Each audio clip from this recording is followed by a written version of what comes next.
ఎన్టీఆర్ జిల్లా టీఎన్ఎస్ఎఫ్ నేత దాడి మురళీకృష్ణ మాజీ ముఖ్యమంత్రి వైఎస్ జగన్మోహన్ రెడ్డిపై తీవ్ర విమర్శలు గుప్పించారు. ప్రజా సంక్షేమ పథకాలు, ప్రభుత్వ కార్యక్రమాలపై వాస్తవాలను వక్రీకరిస్తూ ప్రజలను తప్పుదోవ పట్టించే ప్రయత్నం చేయడం బాధ్యతాయుత రాజకీయ నాయకుడికి తగదని ఆయన అన్నారు. స్కీమ్కు, స్కామ్కు మధ్య తేడా కూడా తెలియని వ్యక్తి జగన్మోహన్ రెడ్డి అంటూ విమర్శించారు. వన్ టౌన్ టీడీపీ కార్యాలయంలో నిర్వహించిన మీడియా సమావేశంలో ఆయన మాట్లాడుతూ డిఎస్సి నోటిఫికేషన్ విషయంలో వైసీపీ నేతలు చేస్తున్న ఆరోపణలకు ఇప్పటికే ప్రభుత్వ అధికారులు పూర్తి స్థాయిలో వివరణ ఇచ్చారని, అయినప్పటికీ అదే అంశంపై అసత్య ప్రచారం కొనసాగించడం రాజకీయ దివాలా కోరుతనానికి నిదర్శనమని పేర్కొన్నారు. వాస్తవాలను పక్కన పెట్టి ప్రజల్లో అపోహలు సృష్టించేలా మాట్లాడడం మానుకోవాలని హితవు పలికారు. కాల్ లెటర్కు, అపాయింట్మెంట్ లెటర్కు మధ్య ఉన్న తేడా కూడా తెలియని జగన్మోహన్ రెడ్డి గత 5 ఏళ్ల పాటు రాష్ట్రాన్ని పాలించడం ఆంధ్రప్రదేశ్ ప్రజల దురదృష్టమని వ్యాఖ్యానించారు. యువత, నిరుద్యోగుల భావోద్వేగాలతో రాజకీయాలు చేయడం సరికాదని, ఉద్యోగ నియామకాల విషయంలో ప్రభుత్వం పారదర్శకంగా వ్యవహరిస్తుందని స్పష్టం చేశారు. ప్రభుత్వం చేపడుతున్న అభివృద్ధి, సంక్షేమ కార్యక్రమాలపై నిరాధార ఆరోపణలు చేసి రాజకీయ లబ్ధి పొందాలనే ప్రయత్నాలను ప్రజలు గమనిస్తున్నారని దాడి మురళీకృష్ణ అన్నారు. వాస్తవాలకు విరుద్ధంగా ప్రభుత్వంపై అసత్య ప్రచారం చేస్తే టీఎన్ఎస్ఎఫ్ తరపున గట్టిగా ప్రతిస్పందిస్తామని, ఇటువంటి తప్పుడు ప్రచారాలను సహించబోమని హెచ్చరించారు. ఈ కార్యక్రమంలో పశ్చిమ టీఎన్ఎస్ఎఫ్ ప్రధాన కార్యదర్శి రైతు మణికంఠ, తెలుగు యువత నాయకులు గడ్డిపాటి కిరణ్, టీఎన్ఎస్ఎఫ్ నాయకులు దినేష్ యాదవ్ పాల్గొన్నారు. గవర్నమెంట్ ఎన్డీఏ కూటమి రాగానే నిరుద్యోగులకు కానీ అందరికీ, యువతకి ఆంధ్రప్రదేశ్లోని మంచి తీసుకొచ్చింది ఎన్డీఏ కూటమి. అదేంటంటే డిఎస్సి నోటిఫికేషన్ 16,347 మందికి జాబ్ నోటిఫికేషన్ ఇచ్చి చాలా ఫస్ట్ సంతకం చేసింది కూడా చంద్రబాబు నాయుడు గారు డిఎస్సి నోటిఫికేషన్ మీదే. అయితే దాని ప్రాసెస్ అయింది, సెలెక్ట్ అయిపోయింది, అంతా అయిపోయింది. మన ఏపీ మాజీ ముఖ్యమంత్రి అనే కంటే తనకు తాను ప్రధానమంత్రిలా ఫీల్ అయిపోయి, దేశాధినేతగా ఫీల్ అయిపోయి జగన్మోహన్ రెడ్డి గారు విషం కక్కుతూనే ఉన్నారు. ఎప్పటికీ తను ఆరు ఏదో మిస్టేకులు జరిగినాయి అని చెప్పని స్కీమ్కి, స్కామ్కి తేడా తెలియని వాడు ఎవడైనా ఉన్నాడంటే జగన్మోహన్ రెడ్డి. స్కామ్ జరిగిందని చెప్తున్నాడు, మధ్యలో స్కీమ్ అని అంటున్నాడు. దాన్ని ఏదో కవర్ చేసుకోవడానికి స్కీమ్ లాంటి స్కామ్ అని చెప్పని అని చెప్తున్నాడు. యాక్చువల్గా రీసెంట్గా తను తీసుకొచ్చిన ఎలిగేషన్స్ మీద మన ఎడ్యుకేషన్ ఐఏఎస్ ఆఫీసర్ అయినటువంటి కోనా శశిధర్ గారు కూడా ప్రతి దానికి వివరణ ఇచ్చారు. ఏం జరిగింది, హారిజాంటల్ రిజర్వేషన్ అని చెప్పనేది ఉంది, దాని ప్రకారమే వెళ్ళామని చెప్పని. నేను 6,100 జాబ్ నోటిఫికేషన్ తీసుకొచ్చాను, నేనే తీసుకొచ్చానని నువ్వు 6,100 తీసుకొచ్చావు, కానీ యాజ్ ఆఫ్ రూల్స్ ప్రకారం తీసుకురాలేదు. అందుకనే అభ్యర్థులు ఎవరైతే ఉన్నారో నీ అపోజిషన్, నువ్వు ఉన్న టైంలో ఉన్న అపోజిషన్ పార్టీ కానీ ఎవరో కాదు, అభ్యర్థులు కోర్టుకు వెళ్తే దాన్ని కోర్టు రిజెక్ట్ చేసింది. తర్వాత మన ఎన్డీఏ కూటమి రాగానే నారా చంద్రబాబు నాయుడు గారు 16,347 పోస్టులు రిలీజ్ చేస్తే దాంట్లోని ఇవి కూడా ఇంక్లూడ్ చేసి మొత్తం పోస్టులు రిలీజ్ చేశారు.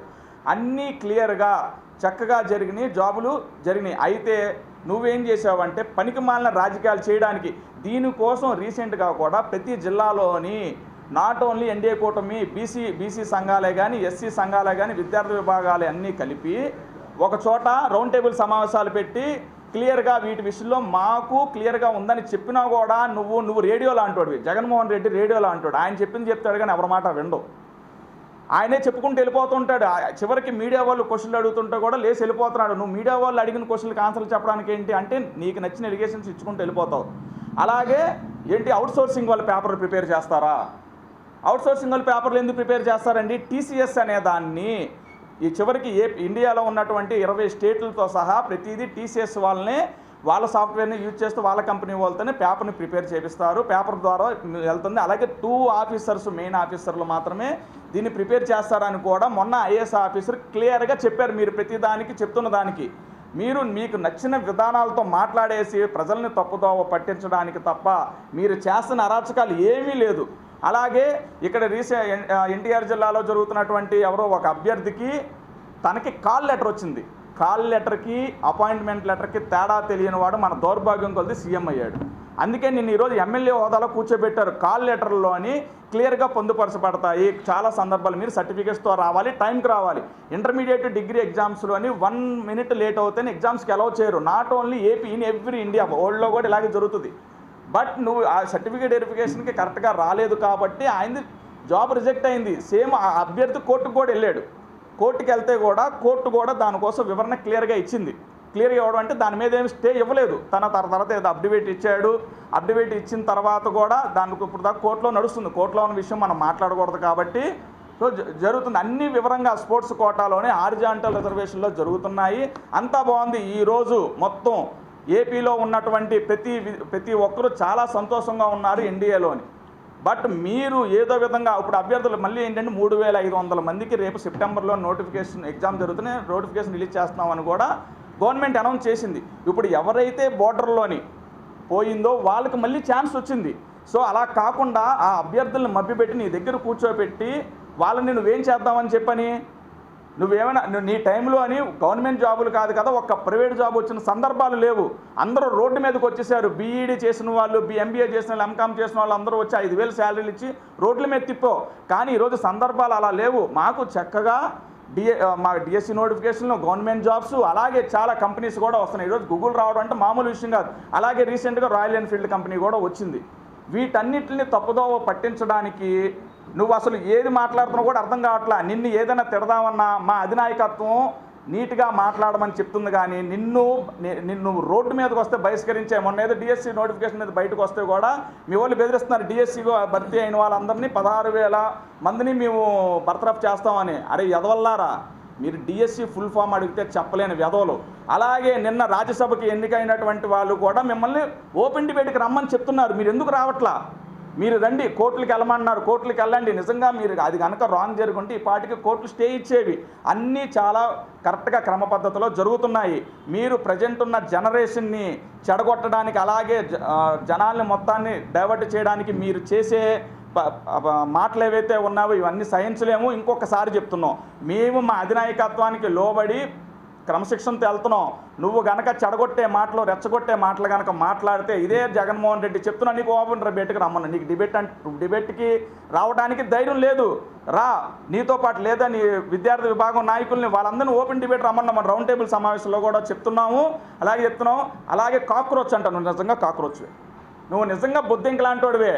ఆ బొద్దింకలు ఇంట్లోని ఇల్లుని పాడు చేస్తాయి, అలాగే ఇంట్లో ఉన్న జనాన్ని భయపడతాయి. నువ్వు అలాంటోడివే. నువ్వు ఓపెన్గా చెప్తున్నావు. మళ్ళీ వెన్నుపోటు రోజులంట. వెన్నుపోటు నిజమే. జగన్మోహన్ రెడ్డి వెన్నుపోటు అని ఎందుకు పెట్టాడని మా పార్టీలో అడుగుతున్నారు. వెన్నుపోటు వాళ్ళ చెల్లికి వాళ్ళ తల్లికి పొడిచాడు కదా, దానికని వెన్నుపోటు దినమని పెట్టాడు.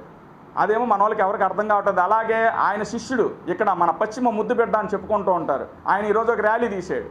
ఆ ర్యాలీలో ఉందంతా ఎవరు? బ్లేడ్ బ్యాచ్, గంజాయి బ్యాచ్. ఈ బ్యాచ్ మొత్తానికి ఇప్పుడు ఉపాధి పోయిందంటే వాళ్ళకి గంజాయి దొరకట్లేదు, వాళ్ళు అరాచకాలు చేయడానికి అవ్వట్లేదు. దానికోసం అని చెప్పని ఈరోజు ఏంటంటే ర్యాలీ తీశారు. ఆ బ్యాచ్ అందరూ వాళ్ళకి ఏంటంటే అన్ఎంప్లాయ్మెంట్ వచ్చిందని చెప్పని గంజాయి బ్యాచ్కి, బ్లేడ్ బ్యాచ్కి వాళ్ళతో ఒక ర్యాలీ తీసి ఈ వన్ టౌన్లోని ఆయన శిష్యుడు ఈ వెల్లంపల్లి శ్రీనివాసరావు. సో మేము మాత్రం ఒకటే చెప్తున్నాం, జగన్మోహన్ రెడ్డి గారు మీరు లోపాలతో రండి, కానీ మీకు నచ్చినట్టు రావద్దు. ఇక్కడ మేము యాక్చువల్గా ఏంటంటే మీరు చేసిన 6 సూత్రాలంట, స్కీమ్కి స్కామ్కి తేలా తెలియనివాడు 6 సూత్రాలతో వచ్చిన వాళ్ళకి ఏం చేశారు? గవర్నమెంట్ తరపు నుంచి ప్రతినిధిగా మన కోన శశిధర్ గారే వచ్చి దానికి ఎక్స్ప్లెనేషన్ ఇచ్చారు. మొత్తం క్లియర్గా ప్రతిదీ చెప్పారు, డేటా మొత్తం అందులో ఉందని చెప్పని. కానీ నీకు ఒక మాత్రం చెప్తున్నాను, చిన్నవాడు నీకంటే చిన్నవాడిని, కాల్ లెటర్కి అపాయింట్మెంట్ లెటర్కి కొద్ది తేడా తెలుసుకొని నువ్వు రా. ఆ రెండింటికి డిఫరెన్స్ తెలిసిన రోజు నువ్వు లీడర్ అని చెప్పని మేము కూడా ఒప్పుకుంటాం. ధన్యవాదాలు, థ్యాంక్ యూ. ఆయన చేసే విష ప్రసారం ఎలా ఉంటుందంటే, జాబులు రానప్పుడు వచ్చినాయి అని క్రియేట్ చేసుకోవడం, జాబులు వచ్చినప్పుడు రాలేదని క్రియేట్ చేసుకోవడం, ఇదే కొత్తగా విష ప్రచారం చేసుకోవడం. ఆయన బీటెక్లు, ఇంజనీర్లు చదివిన వాళ్ళకి జాబులు ఇవ్వకుండా 5,000 రూపాయలకి రోడ్లు వెంబడి తిప్పి ఆయన ఓను సొంత పార్టీకి డబ్బా కొట్టించుకొని ఆయన విష ప్రచారం చేస్తున్నాడు. ఇలాంటి విష ప్రచారాలు జగన్మోహన్ రెడ్డి గారు తగ్గించుకొని ప్రజలకు మేలు కలిగే ఏమైనా చెయ్యాలి, ఇలాంటి మంచి జాబులు వచ్చే కంపెనీలను ప్రోత్సహించాలి, కంపెనీలకు భయపెట్టి కంపెనీలను నేను వస్తే వెనక పంపిస్తా, ఏదైనా నేను వస్తే అది చేస్తా, నేను వస్తే ఇచ్చేస్తా అనడం కరెక్ట్ కాదండి. ఈ సభాముఖంగా నేను చెప్పేది ఏంటంటే, తెలుగు తరఫున మాకు ఇప్పుడు అన్ని జాబులు వస్తున్నాయి, మేమంతా బాగున్నామండి. ఇలా ఉన్న వాతావరణాన్ని ప్రశాంతంగా ఉంచి మంచిగా పరిపాలన జరిగేటట్టు చూడాలని మా ముఖ్యమంత్రి గారు నిన్నూరేళ్ళు మంచిగా ఉండాలని కోరుకుంటున్నాను. ముఖ్యంగా మన యువత గమనించాల్సిన అవసరం ఉంది. ఎందుకంటే ఏ రాష్ట్రంలోనైనా యువతని బాగుపడాలని ప్రతిపక్షమైన ప్రభుత్వమైన సాయపడాలని కోరుతుంది. దురదృష్టశాతం మన రాష్ట్రంలో, మన ఆంధ్రప్రదేశ్ రాష్ట్రంలో ప్రతిపక్షం లేకపోయినా మా యువత 11 సీట్లకి అంకితం చేసినందుకు కక్ష కట్టి, మా యువత మీద కక్ష కట్టి మమ్మల్ని తప్పుడు మార్గాల్లో నడిపించడానికి చూస్తున్నారు. గత 5 సంవత్సరాలు నేను ప్రశ్నంగా యువత తరపు నుంచి అడుగుతున్నా గట్టిగా, గత 5 సంవత్సరాలు మీరు ఏం చేశారు? ఒక జాబు లేదు, ఒక ఉద్యోగం లేదు, ఒక కంపెనీ తీసుకురాకపోగా ఉన్న కంపెనీలు తరిమి కొట్టారు. ఉన్న కంపెనీలు తరిమి కొట్టి మళ్ళీ మమ్మల్ని చికెన్ షాపుల్లో, మటన్ షాపుల్లో, వైన్ షాపుల్లో కూర్చోబెట్టి మమ్మల్ని దిగజార్చారు. మమ్మల్ని కింద స్థాయికి జరిపించారు. ఇప్పుడిప్పుడే మా యువత పైకి వచ్చి కోలుకుంటున్న సమయానికి ఇలాంటి అనుమానాలు మమ్మల్ని భయభ్రాంతులు చేసి మమ్మల్ని రోడ్డు మీదకి తెప్పించి చేస్తున్నారు. మేము కన్ను ఎర్ర చేస్తే ఒకటే చెప్తున్నా, కిందటిసారి మీకు 11 సీట్లైనా వచ్చి ఈసారి వచ్చేసరికి ఒక్క సీటు కూడా రాకుండా మా యువత ప్రశ్నిస్తుంది. ఈ ఒక్క సీటు కూడా రాకుండా మేము చేస్తామని గట్టిగా చెప్తున్నాము.